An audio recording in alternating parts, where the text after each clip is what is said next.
sibona inkosikazi kaManoka egameni likaJesu kuthiwa yayiludlolo lisho njani incwadi yesiXhosa yayingabafumana abantwana amen bangcwele lithi izwi lenkosi ke namhlanje kwabonakala ingelosi ifika kuye lithi ke ngokwizwi lenkosi yayingangeke ke bangcwele ingelosi ifike kulomama ithunywe ngubaba uNkulunkulu isimo sakhe engakahlekwa ngabantu haleluya owayebhekene naso ngiyakhumbula abangcwele uma ushada emshadweni kuyadingeka ukuthi ufike ube nazo ingane egameni likaJesu kodwa bazalwane lithi izwi lenkosi lomama wayeludlolo kusho ukuthi wayengabafumani abantwana emshadweni wakhe haleluya nangu ke bangcwele ubaba uNkulunkulu efika namhlanje ethumela ingelosi egameni likaJesu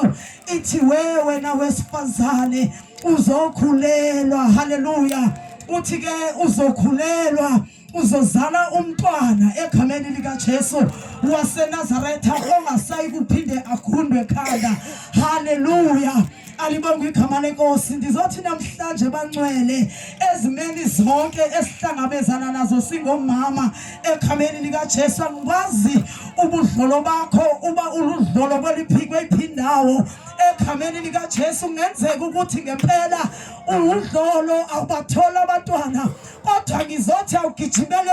emphongshongweni ongubaba uNkulunkulu uzohlala kuye ubikele yena isimo sakhe ungasabatshela abantu bangcwele egameni likaJesu baba uNkulunkulu uyangenelela ezimene ezinjalo ngalesikhathi wena uhleli kuye ulungisa izinto zakhe yena ulungise zakho egameni likaJesu bheka namhlanje uyafika kulomama uthi we mama uzokhulelwa egameni likaJesu kodwa umnikeza izinto ekumele ukuthi angazenzi uma sele ekhulelwe alibonga igama lenkosi ngoba bangcwele mangabe ukhulelwe kuba nezinto ezithandiswayo ezinye ungazifuni ezinye uzithande haleluya bangcwele ezinye ubuvela ungazithi kwaseqaleni kodwa usokhulelwa yenze lento into okuba kube khona izinto ozityayo egameni likaJesu namhlanje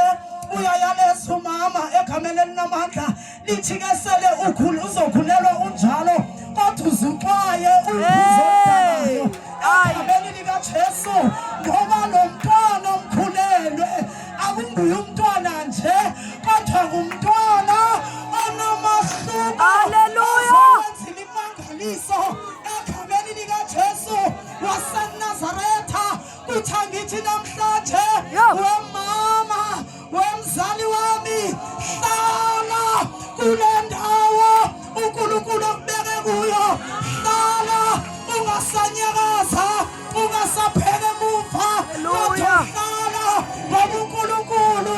esakhe isikhathi usenza ngendlela haleluya ungajahi lutho ngisho noma bangabusiseka ngapha nangapha kodwa wena hlala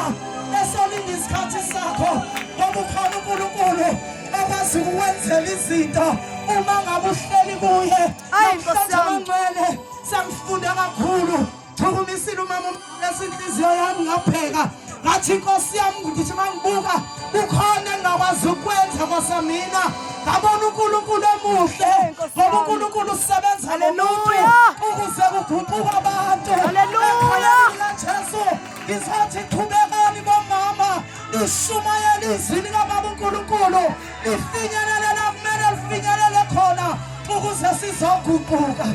egameni likaJesu waseNazaretha siyamdinga uNkulunkulu bazalwane ukuthi sothubambisise kahle zifike izilingo egameni likaJesu ungasazi nekuyiyo yona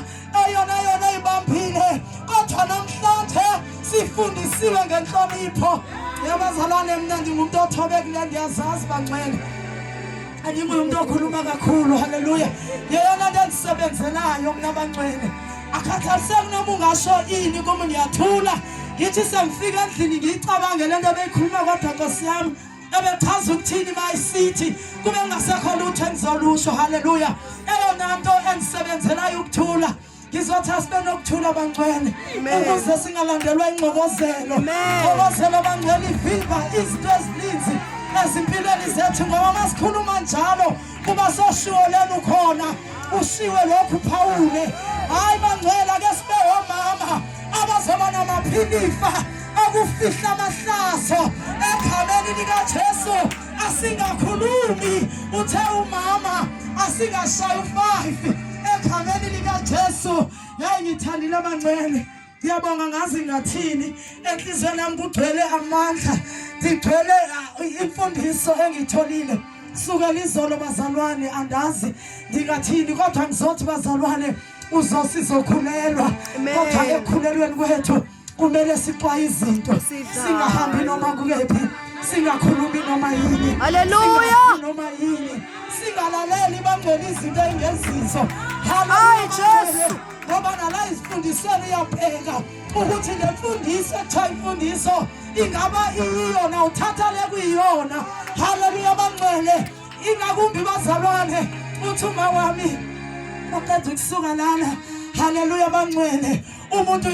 asuke le eze kumama umfundisi azomtshela inkinga zakhe, uthi asazi yini ukuthi ngalesikhathi siletha kumama umfundisi yilokho azoma ngako akushonge ntshumayelo. Haleluya, emva kwalokho bese usithe bekhuluma nami ubeshokini. Ufuna ube ngumzalwane ozovumela ilizwi likaBaba uNkulunkulu akhathaliseki noma linjani, ngoba bangcwele kuthiwa liyahlaba, bathola ukuhlukanisa, bathola idala into ezingekho zibe khona, bathola ivula indlela la ingekho khona. Uma sekukhulunywa ngelizwi akhathaliseki noma kungakhona into abayimenshinayo eqondene nawe, vele uphakamisa izandla uthi ndiyabulela Nkosi uJesu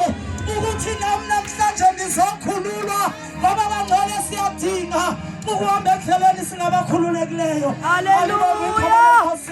asikwazi ukuhamba endleleni sibophekile, kudingeka bona omama abazoshumayela isikhathi sivuma noma singavumi, silithathe izwi leNkosi ngoba iyona nto esiphila ngayo. Ngiyabonga kakhulu bangcwele, amen.